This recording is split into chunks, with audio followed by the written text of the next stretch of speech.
कि बाप के शरीर में आ गया हूँ। मेरा पहला एक्शन था अपनी बेटी के बेस्ट फ्रेंड को एक जोरदार थप्पड़ मारना और अपने दामाद के हाथ में 100 मिलियन का चेक थमाना, क्योंकि ये एक घिसी पिटी अर्बन स्टोरी है। इस कहानी का मेन हीरो मेरा दामाद शाओ ची है, एक ऐसा डेस्टिन्ड हीरो जिसे उसकी पत्नी बुरी तरह टॉर्चर करती है, और उसे टॉर्चर करने वाली कोई और नहीं, मेरी वो बेवकूफ लव ब्रेन्ड और जाहिल बेटी लिन मेंग्याओ है। वो गु इफान नाम के एक टॉप लेवल की ग्रीन टी गाय की बातों में पूरी तरह फंसी हुई है। उसके लिए उसने ना सिर्फ अपने हस्बैंड को दबाया बल्कि आउटसाइडर्स के साथ मिलकर मेरी कंपनी को भी बैंकरप्ट करने की नौबत ला दी। सबसे बकवास बात तो यह है कि ओरिजिनल ओनर एक सठियाया हुआ बुड्ढा था। पत्नी की जल्दी मौत के कारण उसने अपनी बेटी को इतना स्पॉइल कर दिया कि वो गु इफान जैसे टॉय बॉय की हर बात आंख बंद करके मानता था, यहाँ तक कि खुद आगे आकर शाओची को सप्रेस करने में उनका साथ देता था। सच कहूं तो शुरुआत में शाओची ने जितना भी दर्द सहा उसमें से आधा तो इसी ससुर की मेहरबानी थी। जब मैं इस दुनिया में आया तो मेरा दिमाग सुन्न पड़ गया। अचानक से एक इतना बड़ा बिजनेस एम्पायर मेरे सिर पर आ गिरा था। मैं कई रातों तक सो नहीं पाया। आखिर अपने पिछले जन्म में मैं भी किसी कंपनी का बस एक नॉर्मल एग्जीक्यूटिव था, एक आम 996 वर्कर। मैंने पहले कभी इतने बड़े ग्रुप को हैंडल नहीं किया था, इसलिए मुझे पागलों की तरह सब सीखना पड़ा। शुक्र है कि ओरिजिनल ओनर की मेमोरीज मेरे पास थी, वरना लिन ग्रुप का तो काम ही तमाम हो जाता। इसी वजह से कहानी के हीरो को कुछ और महीने ये सब सहना पड़ा, लेकिन अब असली प्लॉट शुरू हो चुका है। सच बताऊं तो मुझे अपनी इस इडियट बेटी को बचाने में कोई इंटरेस्ट नहीं है। मेरा बस एक ही टारगेट है, जल्द से जल्द इस ग्रुप के लिए एक सक्सेसर ढूंढना, ये बिजनेस एम्पायर उसके हवाले करना और सुकून से रिटायर हो जाना। इस वक्त रेस्टोरेंट के बड़े से शीशे के पार से मुझे लिन मेंग्याओ का वो घमंडी चेहरा साफ नजर आ रहा था, और उसके ठीक सामने बैठा था उसका हस्बैंड शाओ छी। ओरिजिनल ओनर की मेमोरीज और मेरी अपनी ऑब्जर्वेशन के हिसाब से वो वाकई एक साफ बैकग्राउंड वाला और स्ट्रॉन्ग कैरेक्टर का लड़का है। अफसोस मेरी बेटी भी अंधी है और वो ओरिजिनल ओनर भी अंधा ही था। अगले ही पल छपाक, एक गिलास नींबू पानी बिना किसी हिचकिचाहट के शाओ ची के मुंह पर फेंक दिया गया। पानी की बूंदें उसके चेहरे से नीचे टपक रही थीं, लेकिन उसने बस अपनी आंखें झुका ली, अपनी मुट्ठी भींच ली और एक शब्द नहीं कहा। तभी वो चिकना टॉय बॉय उसके पास गया, नाटक करते हुए उसे टिश्यू पेपर दिया और अपनी फेक आवाज में बोला, मेंग्याओ, गुस्सा मत करो, आराम से बात करो ना। गुई फैन मुझे सच में समझ नहीं आता, एक अच्छा खासा आदमी ग्रीन टी बनना क्यों पसंद करता है। अपनी बेटी को यूं किसी की बातों में इस तरह बेवकूफ बनते देख मेरे सिर में तेज दर्द होने लगा। बिना किसी असिस्टेंट के मैं अकेला ही दरवाजा खोलकर अंदर चला गया। उस हाई एंड रेस्टोरेंट में इतनी शांति थी कि बस कांटे चम्मच टकराने की आवाजें आ रही थीं। मुझे देखते ही लिन मेंग्याओ को जैसे कोई सपोर्ट मिल गया, वो तुरंत शिकायत करने लगी, डैड आप बिल्कुल सही टाइम पर आए, मुझे इस लूजर से डिवोर्स चाहिए, आप मेरी मदद करो, इसे मजा चखाओ। उसके चेहरे पर एक घमंड था, उसे पूरा कॉन्फिडेंस था कि मैं हमेशा की तरह बिना कुछ सोचे समझे उसी का साथ दूंगा। यहाँ तक कि गुई फान के चेहरे पर भी जीत की एक हल्की सी स्माइल आ गई। मैंने उसे पूरी तरह इग्नोर कर दिया। सबसे पहले मैंने शाओ ची की तरफ देखकर हल्का सा सर हिलाया, जैसे मैं माफी मांग रहा हूँ। शाओ ची की बॉडी अचानक से स्टिफ हो गई, उसकी आंखों में पूरी तरह से गार्ड और कंफ्यूजन था, और अगले ही पल मैंने अपना हाथ उठाया और पीछे घुमाकर एक जोरदार थप्पड़ सीधा गुईफान के मुंह पर जड़ दिया। चटाक, थप्पड़ की उस तेज आवाज ने पूरे रेस्टोरेंट की हवा को जमा कर रख दिया। लिन मेंग्याओ अपनी जगह पर पत्थर बन गई, जैसे उसने कोई भूत देख लिया हो। गुईफान अपना गाल पकड़े खड़ा था, उसकी आंखों का शौक अभी गया नहीं था, वो पूरी तरह सुनना पड़ चुका था। मैंने बहुत आराम से अपने कफ्स ठीक किए, उसे एक नजर देखा तक नहीं। लिन मेंग्याओ को होश आया तो उसने हैरानी से मेरी तरफ देखा। डैड, आपने इरफान को मारा, क्या आप पागल हो गए हैं? मैंने उसे घूर कर देखा और बिल्कुल काम टोन में कहा, ये मुझे कुछ खास पसंद नहीं आ रहा था। हाथ में खुजली हो रही थी। इतना बोलकर मैंने उन्हें इग्नोर किया, अपनी पॉकेट से चेकबुक और पेन निकाला और फटाफट जीरोस की एक लंबी लाइन खींच दी। पन्ना फाड़कर मैंने उसे सीधा शाओ ची के सामने खिसका दिया। शाओ ची की आंखों की वो रोशनी उस चेक को देखते ही पूरी तरह बुझ गई। मैंने देखा कि उसकी कसी हुई मुट्ठियां ढीली पड़ गई और उसके होठों पर खुद का मजाक उड़ाने वाली एक स्माइल आ गई। सही भी है, उसे यही लग रहा था कि ये उसकी बेइज्जती करने का बस एक नया तरीका है। उसने उस हल्के से चेक को वापस मेरी तरफ खिसका दिया। उसकी आवाज धीमी थी, लेकिन एक एक शब्द क्लियर था, चेयरमैन लिन, मैं शाओची गरीब जरूर हूं, लेकिन अपनी डिग्निटी का सौदा करने की नौबत अभी नहीं आई है। लिन मेंग्याओ के चेहरे का गुस्सा अब एक घटिया हंसी में बदल चुका था। वो गु यीफान के कान के पास गई और जानबूझकर ऐसी आवाज में फुसफुसाई जो सबको सुनाई दे, मेरे डैड पागल हो गए हैं क्या? इसे धक्के मारकर निकालना है तो पैसे क्यों दे रहे हैं? What a waste. मुझे उसकी इन बेवकूफ़ी भरी बातों का जवाब देने में कोई इंटरेस्ट नहीं था। मैंने बस अपने उंगलियों से टेबल पर नॉक किया, ये 100 मिलियन है, ये तुम्हारा मेंटल कॉम्पनसेशन है और साथ ही तुम्हारी पॉकेट मनी भी। जैसे स्पेंड करना है करो, जब खत्म हो जाए तो मुझे बता देना। लिन मेंग्याओ की आंखें तो जैसे फटी की फटी रह गईं। क्या 100 मिलियन? डैड, आप इसे इतने पैसे क्यों दे रहे हैं? ये हमारी फैमिली का पैसा है। उसे इस तरह पागलों की तरह चीखते देखकर कोई कह ही नहीं सकता था कि वो किसी अमीर घराने की लड़की है। बहुत ही अनोइंग। वैसे तुमने मुझे एक बात याद दिलाई। मैंने अपना फोन निकाला और सबके सामने अपने असिस्टेंट का नंबर डायल करके स्पीकर ऑन कर दिया। एक सेकंड में फोन उठ गया। ओल्ड वैंग, अब से मैडम के नाम के सारे कार्ड्स ब्लॉक कर दो। हाँ, सारे के सारे, उसके अकाउंट में एक पैसा नहीं बचना चाहिए। फोन के उस पार से ओल्ड वैंग की साफ आवाज आई, जी चेयरमैन। लिन मेंग्याओ के खूबसूरत चेहरे पर एक बहुत बड़ा क्वेश्चन मार्क छप गया था। क्या आपने मेरे कार्ड्स ब्लॉक कर दिए? हाँ, वो मेरी मेहनत की कमाई है, मैं तुम्हें क्यों दूं? मैंने उसके उस झटके खाए हुए चेहरे को पूरी तरह इग्नोर किया। शाओची के सामने वाली चेयर खींची और आराम से बैठ गया। मैंने मेन्यू उठाया। Waiter, order please. Lin Mengyao का खाना खाने का मूड तो अब बचा नहीं था। उसे जब हकीकत समझ आई तो उसने रेस्टोरेंट में खूब तमाशा किया, लेकिन जब उसने देखा कि मुझे कोई फर्क नहीं पड़ रहा है तो वो गुस्से में पैर पटकते हुए गुईफान को खींचकर वहां से चली गई। जाने से पहले उसने शाओ ची को खूब गालियां दी और मुझे धमकी दी कि वो घर छोड़कर जा रही है। मजाक है, मैं बिलियंस का मालिक हूं, मैं डरूंगा भला? मैंने सुकून से वो महंगा डिनर खत्म किया। मेरे सामने बैठे शाओ ची ने खाने का एक निवाला तक नहीं छुआ। वो 100 मिलियन का चेक अभी भी चुपचाप उसके हाथ के पास पड़ा था। मैंने अपना मुंह पोंछा और जाने के लिए खड़ा हो गया। शाओची भी उठा और मेरे पीछे पीछे चलने लगा। पार्किंग लॉट में पहुंचकर आखिरकार उससे रहा नहीं गया। उसने तेज कदमों से आगे बढ़कर मुझे रोक लिया। चेयरमैन लिन, मैं ये पैसे नहीं ले सकता। मैंने एक बार उस चेक की तरफ देखा और बिना कोई फालतू बात किए सीधा अपनी रोल्स रॉयस की बैक सीट की तरफ इशारा कर दिया। गाड़ी में बैठो। क्या कुछ बातें यहाँ बीच सड़क पर नहीं की जा सकती? अंदर बैठो, घर चलकर बात करते हैं। मैंने गाड़ी का दरवाजा खोला और उसे एक ऐसी लुक दी जिसे मना करना इम्पॉसिबल था। उस बड़ी सी विला में लौटने के बाद, जिसे मैं महीनों रहने के बाद भी पूरी तरह नहीं घूम पाया था, मैंने बटलर से कहा कि शाओ ची को स्टडी रूम में ले जाए और मैं खुद शावर लेने चला गया। जब मैं कंफर्टेबल कपड़े पहनकर स्टडी रूम में गया तो शाओ ची उस बड़े से शीशे के पास खड़ा बाहर गार्डन को देख रहा था। पीछे से वो बिल्कुल अकेला और उदास लग रहा था। मेरी आवाज सुनकर वो पलटा। चेयरमैन। उसका रवैया अभी भी न तो कमजोर था, ना ही घमंडी। मैं लेकर कैबिनेट के पास गया, विस्की के 2 ग्लास डाले और एक उसकी तरफ बढ़ा दिया। उसने ग्लास नहीं पकड़ा। मुझे ड्रिंक करना नहीं आता तो सीखना शुरू करो। फ्यूचर में तुम्हें बहुत सी मीटिंग्स और पार्टीज करनी है। तुम ये तो उम्मीद नहीं कर सकते ना कि मैं हमेशा तुम्हारे लिए ड्रिंक संभालूंगा। मैंने जबरदस्ती वो ग्लास उसके हाथ में थमा दिया। वो पूरी तरह ब्लैंक हो गया। साफ था कि वो मेरी बातों का मतलब नहीं समझा। मैंने भी एक्सप्लेन करने की कोई जल्दबाजी नहीं की, बस आराम से जाकर सोफा पर बैठ गया। लिन मेंगियाओ जैसी बेवकूफ लड़की तुमसे डिवोर्स लेना चाहती है। तुम्हारा इस बारे में क्या सोचना है? वो बस अभी मैच्योर नहीं हुई है। मेरी तो उसे हंसी छूट गई। 30 साल की होने वाली है और अभी मैच्योर नहीं हुई है। ये क्या बकवास है? मुझे याद है कि पिछले साल एक प्रोजेक्ट को फाइनल करने के लिए तुम मीटिंग्स में इतना पिए थे कि तुम्हारे स्टमक से ब्लीडिंग होने लगी थी और तुम हॉस्पिटल में थे। उस वक्त लिन मेंगियाओ कहाँ थी? वो गू यिफान का बर्थडे सेलिब्रेट कर रही थी। रात भर जाकर तुमने जो प्रपोजल तैयार किया था, अगले ही दिन वो गू यिफान के लैपटॉप में था ताकि वो लिन मेंगियाओ के सामने अपनी झूठी तारीफें लूट सके। यहाँ तक कि तुम्हारी 3rd एनिवर्सरी के दिन भी वो तुम्हें घर में अकेला छोड़कर उस हार्ट ब्रोकन गू यिफान के साथ म्यूजिक फेस्टिवल में नाचने गई थी। मेरी हर एक बात के साथ शाओ ची का चेहरा और ज्यादा पीला पड़ता जा रहा था। मैं उसे देख रहा हूँ, एकदम शांत। एक मर्द होने के नाते तुम सच में कमाल हो शाओ ची। वो अपनी नजरें झुकाए खामोश रहा, जैसे कुछ कहना ही नहीं चाहता।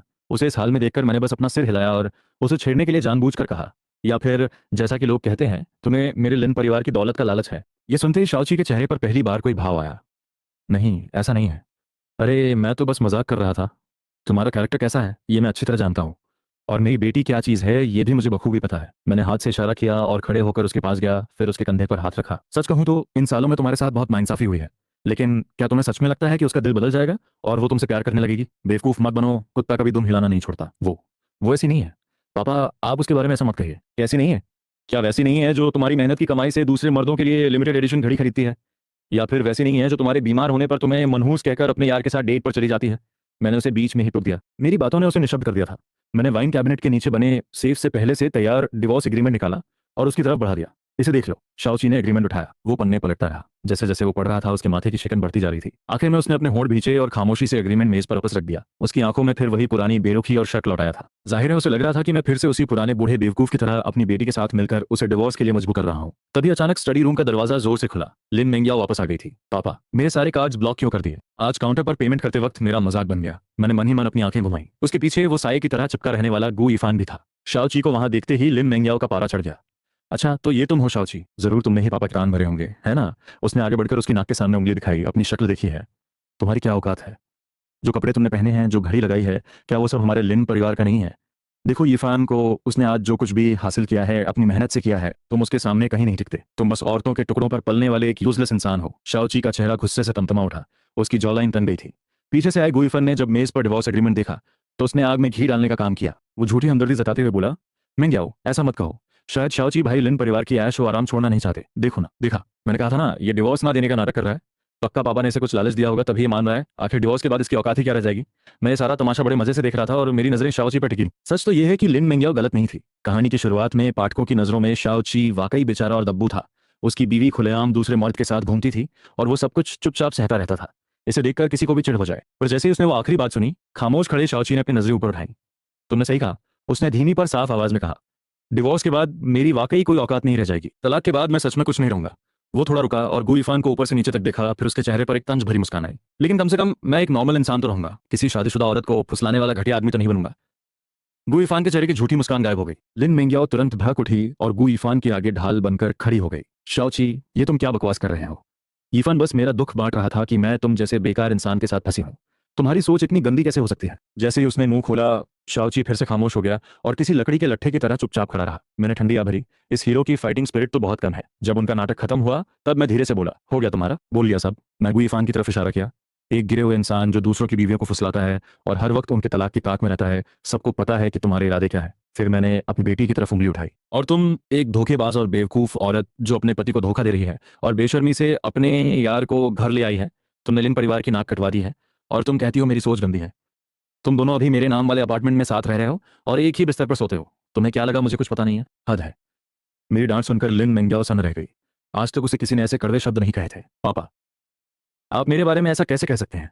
वहीं शाओची मेरी बात सुनकर सदमे में लिन मेंग्याओ की तरफ देखने लगा। उसने लिन मेंग्याओ का हाथ थाम लिया, जैसे वो उसकी आखिरी उम्मीद हो। उसकी आवाज़ घबराहट से कांप रही थी। क्या तुम दोनों साथ रह रहे हो? साथ रह रहे हो? साथ रह रहे हैं तो क्या हुआ? वैसे भी तुम बिस्तर पर किसी लकड़ी के कुंदे की तरह पड़े रहते हो, कोई जोश ही नहीं है। तो क्या मैं बाहर जाकर अपनी जिंदगी ना जीऊं?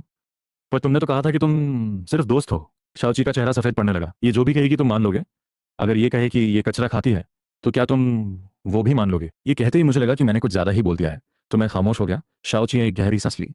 वो बिना कुछ बोले मेज के पास गया और वो डिवोर्स एग्रीमेंट उठा लिया। ठीक है, चलो डिवोर्स लेते हैं, मैं तैयार हूँ। लिन मिंग्याओ ने एग्रीमेंट झपट लिया। एक पल पहले जो चेहरा गुस्से से भरा था, अगले ही पल उस पर बेतहाशा खुशी छा गई। एग्रीमेंट की शर्तें उसके लिए बहुत फायदेमंद थी। शाओची को खाली हाथ घर से बाहर निकलना था। बिना किसी के कहे उसने बैग से पेन निकाला और तुरंत अपने साइन कर दिए। सबके सामने वो खुशी से नाचने लगी और अपना फ्यूचर प्लान करने लगी। इरफान, ये जिस गेस्ट रूम में रहता है, कल मैं नौकरों से कहकर इसका सारा सामान फेंकवा दूंगी। तुम वहां शिफ्ट हो जाना और इसकी वो गाड़ी चाबियां एंट्रेंस पर ही हैं, तुम ले लेना। मेंग्याओ, ये ठीक नहीं लगेगा ना? ईफान ने कहा, पर उसकी आंखों में लालच साफ चमक रहा था। तुम लोग तो वाकई बहुत उतावले हो, मैंने लिन मेंग्याओ के प्लान्स को बीच में काटते हुए कहा। मेंग्याओ, एक बार फिर सोच लो, अगर ये डिवोर्स हुआ तो तुम दोनों को आज रात ही मेरे इस घर से बाहर निकलना होगा और अब से अपनी मेहनत पर जीना होगा। ये स्लावर बाय टॉय बॉय मेरे घर में कदम तक नहीं रखेगा। लिन मेंग्याओ के चेहरे की मुस्कान वहीं जम गई। उसे इस तरह फंसा हुआ देखना बहुत मजेदार था, लेकिन उसने फौरन अपना हाई एटीट्यूड वापस पा लिया। जाना है तो चले जाएंगे, वैसे भी इरफान मेरे साथ है, वो मुझे इससे कहीं बेहतर जिंदगी देगा। शौची ने आखिरी बार उसकी तरफ देखा, फिर पेन उठाया और साइन कर दिए। साइन करने के बाद लिन मिंग्याओ वहां से ऐसे निकली जैसे किसी गंदगी से पीछा छुड़ा रही हो। वो गुई इरफान का हाथ थामे बिना मुड़कर देखे चली गई। शाओची अपनी जगह पर एक खामोश मूर्ति की तरह खड़ा रहा। मैंने उसे टोका नहीं, बस चुपचाप 1 करोड़ 100 मिलियन का चेक और एक फाइल उसकी तरफ बढ़ा दी। इसे रखो। उसने अपनी नजरें ऊपर उठाई, जिनमें कोई चमक नहीं थी। पापा, मेरा मतलब है लिन सर, एग्रीमेंट के हिसाब से मुझे खाली हाथ बाहर जाना है। वो थोड़ा रुका। उसकी आवाज में खुद पर तंज था। मैं अब लिन परिवार का दामाद नहीं हूँ। आपको मुझे पैसे देने की जरूरत नहीं है, मुझे पता है। आप भी मेंग्याओ की तरह मुझे हमेशा से कमतर समझते हैं। आपको लगता है कि मैं एक नाकाम इंसान हूँ, है ना? वो कड़वाहट से मुस्कुराया। उसकी आंखों में गहरी उदासी थी। उसे इस तरह हार मानकर मरियल हालत में देखकर मुझे गुस्सा आ गया। क्यों? एक डिवोर्स क्या हुआ? जैसे आसमान टूट पड़ा हो, इतनी हिम्मत हार गए? बुजदिल, मैं वाकई तुम्हें कमतर समझता हूँ, क्योंकि एक मर्द जो दिन भर सिर्फ एक औरत को खुश करने में लगा रहे वो बेकार है। असली ताकत पैसा और पावर है, यही एक मर्द की असली जवानी है। जब तुम टॉप पर पहुंचोगे तो ऐसी हजारों औरतें मिलेंगी, तब यही लिन मेंग्याओ रोते हुए तुम्हारे पास वापस आने की भीख मांगेगी। मेरी बात सुनकर शाओची के एक्सप्रेशन थोड़े अजीब हो गए। वो मुझे हैरानी और थोड़े अनप्लग्ड अंदाज में देख रहा था। उसे शायद यकीन नहीं हो रहा था कि एक बाप अपनी ही बेटी के पछतावे का इतनी बेसब्री से इंतजार कर रहा है। इसके अलावा इन सालों में तुमने लिम ग्रुप के लिए जो कुछ भी किया वो मेरी नजरों से छिपा नहीं है। तुमने 3 साल पहले बॉटम लेवल से काम शुरू किया और 3 बड़े प्रोजेक्ट्स को लीड किया, जिससे ग्रुप को करोड़ों का प्रॉफिट हुआ। बस तुम्हारी मेहनत का क्रेडिट कुछ लोग चुरा ले गए। मैंने देखा कि उसकी पुतलियां सिकुड़ गईं। उसे अपने कानों पर यकीन नहीं हो रहा था। मैं लिन टियानचेंग व्यापार में जज्बात नहीं लाता। मैं तुम्हें 1 करोड़ हमदर्दी में नहीं दे रहा, बल्कि तुम्हारी काबिलियत पर दांव लगा रहा हूँ। ये एक इन्वेस्टमेंट है। मैं खड़ा हुआ और वाइन कैबिनेट के पास जाकर एक और जाम बनाया। बेशक इसे मेरी उस बिगड़ैल बेटी की तरफ से तुम्हारी आखिरी इज्जत भी समझ सकते हो। मैंने ग्लास उसकी तरफ बढ़ाया। इसे पी लो। आज से लिन मेंग्याओ को भूल जाओ और लिन परिवार के दामाद वाली पहचान दी। तुम बस शाओची हो, मेरा एक इन्वेस्टमेंट जिसमें बहुत पोटेंशियल है। शाओची की आंखें धीरे धीरे लाल होने लगीं। उसने कांपते हाथों से ग्लास लिया और एक ही सांस में खाली कर दिया। कड़वी शराब उसके गले से नीचे उतरी, जिससे उसे थोड़ी खांसी आई, लेकिन ऐसा लगा जैसे उसने इन 3 सालों की सारी बेइज्जती और नाकामी को भी साथ में निगल लिया हो। अगले ही दिन शाओची अपना सामान समेटकर चला गया, एकदम साफ सुथरा। लिन परिवार का एक धागा तक साथ नहीं ले गया। लिन मेंग्याओ और गुइफान भी मेरे घर से दफा हो गए। जाहिर है, बिना पैसे और कार्ड्स के लिन मेंग्याओ को गुइफान के उस छोटे से किराए के अपार्टमेंट में रहना पड़ा। मुझे अब जाकर शांति मिली।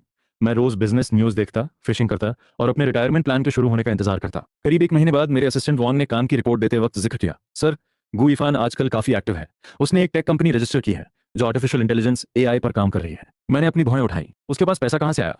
सुना है कि मैडम ने अपने सारे लग्जरी सामान बेच दिए हैं और करीब 2-3 करोड़ इकट्ठा करके उसमें इन्वेस्ट किए हैं। मैंने सिर हिलाया। बेवकूफों की बर्बादी तो तय है। कुछ दिनों बाद एक इंडस्ट्री समिट में मेरी मुलाकात गुइफान से हुई। वो सूट बूट पहनकर एकदम जेंटलमैन बनने का नाटक कर रहा था और कुछ इन्वेस्टर्स के बीच अपने एआई प्रोजेक्ट की डींगे हाँक रहा था। मुझे देखते ही उसकी आंखें चमक उठी और वो ग्लास लेकर पास आया। लिन अंकल, बहुत दिनों बाद मिले। वो इतना मासूम बन रहा था कि उसकी चापलूसी से मुझे चिढ़ होने लगी। सुना है आपने हाल ही में किमिंग टेक्नोलॉजी नाम की एक छोटी कंपनी में इन्वेस्ट किया है। वो भी एआई में काम करते हैं। क्या इत्तेफाक है, हमारी इफान टेक्नोलॉजी को अभी अभी एंजल राउंड मिला है और हमारी वैल्यूएशन 1 करोड़ पहुंच गई है। पता नहीं चिमिंग टेक्नोलॉजी का क्या हाल होगा। वो अपनी कामयाबी को छिपा भी नहीं पा रहा था। मैंने उसे इग्नोर किया। तभी होस्ट मंच पर आया और बड़े जोश में बोला, लेडीज एंड जेंटलमैन, जोरदार तालियों के साथ स्वागत कीजिए किमिंग टेक्नोलॉजी के फाउंडर मिस्टर शाओची का। वो हमें बताएंगे कि कैसे उन्होंने मात्र 2 महीनों में तियानशिन ग्रुप के साथ 5 साल का 10 बिलियन का एक्सक्लूसिव डील साइन किया है। स्पॉटलाइट के नीचे शाओ ची एक शानदार कस्टम सूट में पूरे कॉन्फिडेंस के साथ मंच पर आया। वो महीने भर पहले से थोड़ा पतला जरूर था, लेकिन उसकी आंखों की थकान अब एक तेज धार वाली कंट्रोल में बदल चुकी थी। पूरा हॉल तालियों से गूंज उठा। मैं जाम था में मजे से बगल में खड़े गु इफान को देख रहा था, जिसके हाथ से ग्लास गिरकर चकनाचूर हो गया था। शाओ ची की स्पीच बहुत जबरदस्त थी, कोई फालतू की बातें नहीं, सिर्फ साफ लॉजिक और इंडस्ट्री का सटीक विजन। मुझ जैसा इंसान जिसने पूरी कहानी पहले ही पढ़ रखी थी, वो भी उसके लिए तालियां बजाने से खुद को रोक नहीं पाया। स्पीच खत्म होते ही वो सबका फोकस बन गया। कई इन्वेस्टर्स उससे हाथ मिलाने के लिए भागे, जिनमें वो लोग भी शामिल थे जो अभी गु इफान के तलवे चाट रहे थे। गु इफान एक कोने में खड़ा खून की घूंट पी रहा था, जैसे उसकी सरेआम बेइज्जती कर दी गई हो। उसकी हार देखकर मैंने सुकून से शराब का घूंट लिया। भीड़ में शाओची की नजर मुझ पर पड़ी। उसने बाकी लोगों को पोलाइट अंदाज में नोट किया और सीधा मेरी तरफ चला आया। लिन सर, वो मेरे सामने खड़ा था। उसकी आंखें एकदम क्लियर थीं। बहुत अच्छे। मैंने उसके कंधे को थपथपाया। इससे पहले कि वो कुछ कहता, एक अनचाहा साया भीड़ चीर कर आया और उसके हाथ को थाम लिया। लिन मेंग्याओ पता नहीं कहां से आ गई थी, चेहरे पर हैवी मेकअप और आवाज में चाशनी घोल कर बोली, हस्बैंड। तो बहुत कमाल हो। उसकी हस्बैंड वाली आवाज सुनकर सब चुप हो गए और आसपास गपशप की आग लग गई। क्या मैंने सही सुना? लिन परिवार की बेटी ने तो शाओची को बेकार कहकर डिवोर्स लिया था ना, अब उसे कामयाब होते देख फिर चिपक गई। पहले अक्ल कहाँ थी, हीरा छोड़ दिया और पत्थर उठा लिया।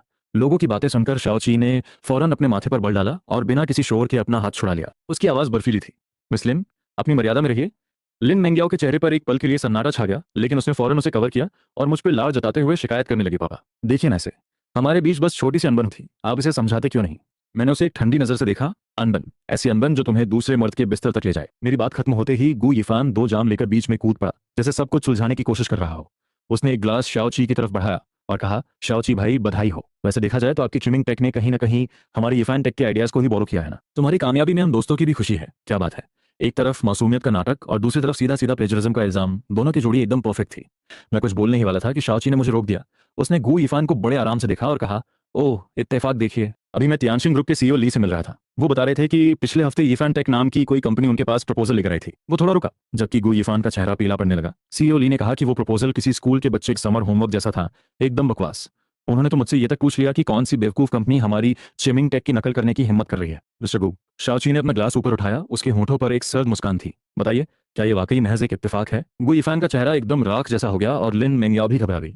मुझे बहुत तसल्ली हुई। चलो, हीरो आखिर हीरो की तरह बर्ताव करने लगा। जब बात नहीं बनी तो लिन मेंग्याओ ने तेवर बदल लिए। पापा, आप बहुत पक्षपाती हैं।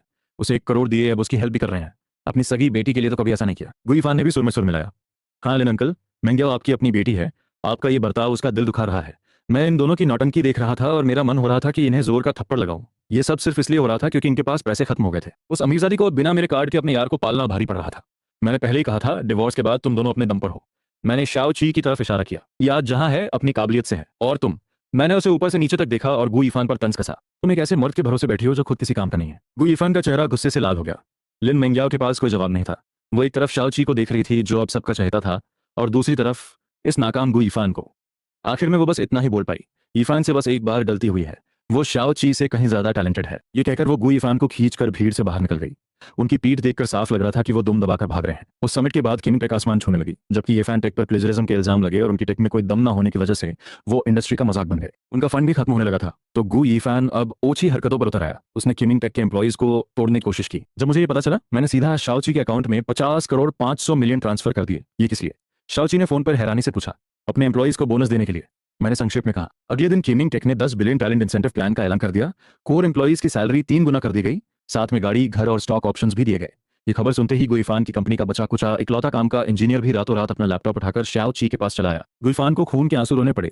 इधर लिन मेंग्याओ की हालत भी बदतर होती जा रही थी। जहां पहले वो लग्जरी गाड़ियों में घूमती थी, अब उसे मेट्रो में धक्के खाने पड़ रहे थे। नए डिजाइनर बैग्स की जगह अब वो सिर्फ शोरूम की खिड़की से उन्हें लालच भरी नजरों से देखती थी। उसने मुझे बार बार फोन करना शुरू किया और रोते हुए अपने कार्ड्स अनब्लॉक करने की भीख मांगी। मेरा एक ही जवाब होता, जरूर, बस उस टॉय बॉय को लात मारकर निकाल दो और शाओ ची के पैरों में गिरकर माफी मांगो। जिस दिन उसने तुम्हें माफ कर दिया, उस दिन तुम्हारे कार्ड्स चालू हो जाएंगे। हर बार वो मुझे एक बुरा बाप कहती जो उनके सच्चे प्यार को अलग करना चाहता है, पर किताब में साफ लिखा था, गु यिफान का सच्चा प्यार सिर्फ लिन परिवार की दौलत से था। जब उसे समझ आएगा कि लिन मेंग्याओ के पास अब फूटी कौड़ी भी नहीं बची है, तो उसका अगला कदम किडनैपिंग और फिर फिरौती होगा। ये बेवकूफ लड़की इतनी सी बात क्यों नहीं समझ पा रही? आखिरकार एक भारी बारिश वाली रात को वो और गु यिफान मेरे बंगले के दरवाजे पर आ धमके। दोनों बारिश में भीगकर बिल्कुल ड्राउंड रैट्स की तरह लग रहे थे। उनकी हालत बेहद खस्ता थी। पापा, मुझे देखते ही लिन मेंग्याओ की आंखें भर रहीं। यिफेन की कंपनी अब और नहीं टिक पाएगी, प्लीज उसकी मदद कर दीजिए।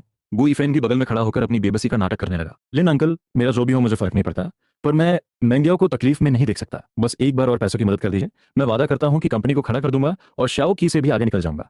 मैं उन दोनों को देख रहा था जैसे मैं दो जोकरों का तमाशा देख रहा हूं। शाओ ची से आगे निकलो। मैं हंस पड़ा। तुम्हें पता भी है कि चिमिंग टेक्नोलॉजी ने अभी अभी सीरीज ए फंडिंग पूरी की है। उसकी वैल्यूएशन कितनी है? दोनों सन रह गए। मैंने अपनी 5 उंगलियां दिखाई।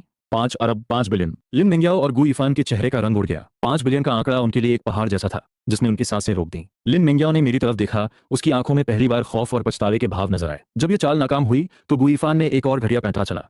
उसने लिन मिंग्याओ को फुसलाया कि वो मेरे घर से बिजनेस सीक्रेट्स चोरी करे ताकि वो मार्केट में शाओ ची की कंपनी के शेयर्स को क्रैश शॉर्ट सेल कर सके।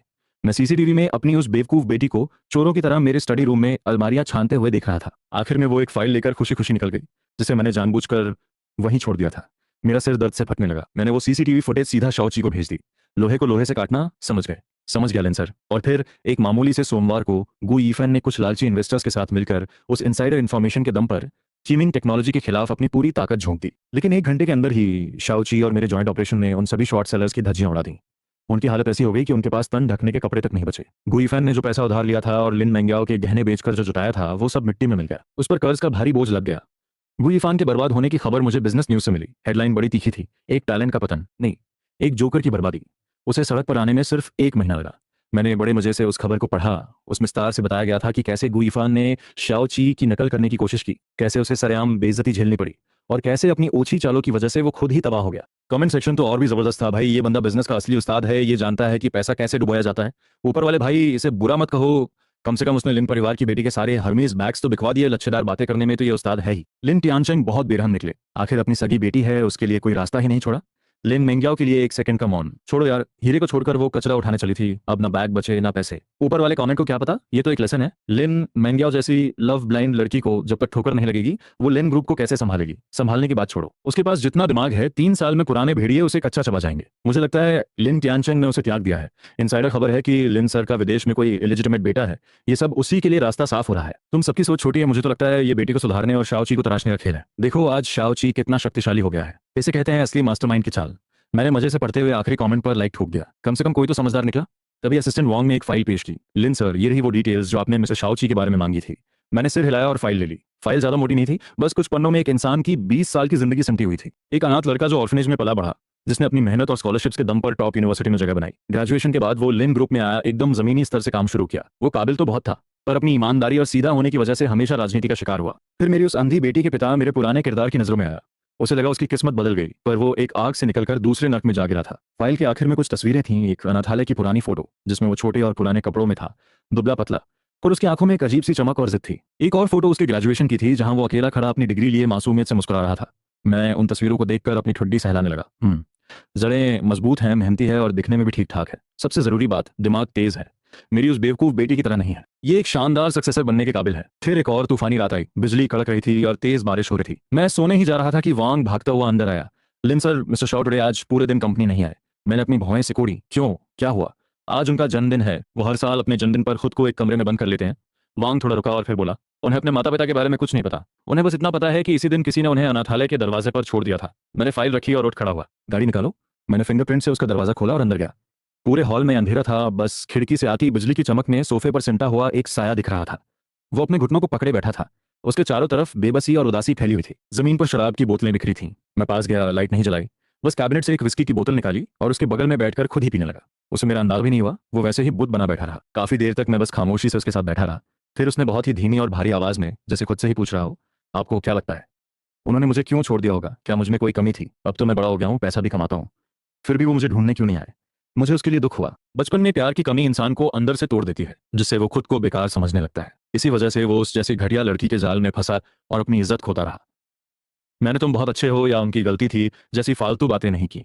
मैंने शराब का घूंट भरा और उसके कंधे को थपथपाया। इन फालतू बातों को सोचने से क्या मिलेगा? क्या वो तुम्हें कोई प्रोजेक्ट दिलाएंगे या कोई डील साइन करवाएंगे? इस रोने धोने से बेहतर है ये सोचो कि कंपनी को स्टॉक मार्केट में लिस्ट कैसे कराना है। जब पूरी दुनिया में तुम्हारा डंका बजेगा और सबको पता चलेगा कि शाओ ची कौन है, तब वो लोग खुद रोते बिलखते तुम्हारे पास आएंगे और अपना वारिस होने का दावा करेंगे। शाओ ची ने मुड़कर अंधेरे में मेरी तरफ देखा। उसकी आंखों में कई जज्बात थे। मैंने शराब की बोतल उसकी तरफ बढ़ाई, उससे ग्लास टकराया और फिर खड़ा होकर उसे सोफे से खींच लिया। वो थोड़ा लड़खड़ाया और मुझे हैरानी से देखने लगा। चलिए, कहाँ कंपनी? तुम्हें अंदाजा भी है कि तुम्हारे एक दिन काम ना करने से मेरा कितना नुकसान हो रहा है। चलो जल्दी काम पर वापस लौटो और आज का बचा हुआ काम पूरा करो। शाओ ची का चेहरा एक पल के लिए सुन्न पड़ गया और फिर उसके भाव थोड़े अजीब हो गए, जैसे वो सोच रहा हो। मुझे पता था ये वाकई एक जालिम कैपिटलिस्ट है। मैं दरवाजे तक पहुंचा, हैंडल पर हाथ रखा और फिर बिना पीछे मुड़े बस इतना कहा, ओह और हाँ, हैप्पी बर्थडे। उस रात के बाद शाओची पूरी तरह बदल गया। वो पहले से कहीं ज्यादा व्यस्त और पहले से कहीं ज्यादा जुनूनी हो गया था। चीनिंग टेक्नोलॉजी उसकी लीडरशिप में तेजी से आगे बढ़ रही थी और इंडस्ट्री का सबसे चमकता सितारा बन गई थी। मैं सही वक्त देखकर समय समय पर लिन ग्रुप के पुराने बिजनेस एसेट्स भी एक एक करके शाओची को संभालने के लिए देने लगा। मेरी जिंदगी अब पहले से कहीं ज्यादा सुकून भरी हो गई थी। वक्त पंख लगाकर उड़ रहा था और देखते ही देखते साल का अंत आ गया। एक दिन मैं घर पे आराम से अपनी कीमती गुलाबों की कटाई छंटाई प्रूनिंग कर रहा था। तभी वांग बहुत घबराया हुआ अंदर आया। लिन सर, अनर्थ हो गया। मैंने एक खिला हुआ गुलाब काटा और बिना सिर उठाए पूछा, क्या हुआ? मैडम, मैडम का अपहरण किडनैप हो गया है। मेरे हाथ से कैंची वहीं रुक गई। गु यिफान, कहीं ये दोनों नाटक तो नहीं कर रहे? फिलहाल तो ये नाटक नहीं लग रहा। वांग का चेहरा बेहद गंभीर था। किडनैपर से मैसेज भेजा है, उन्हें 100 करोड़ 10 बिलियन की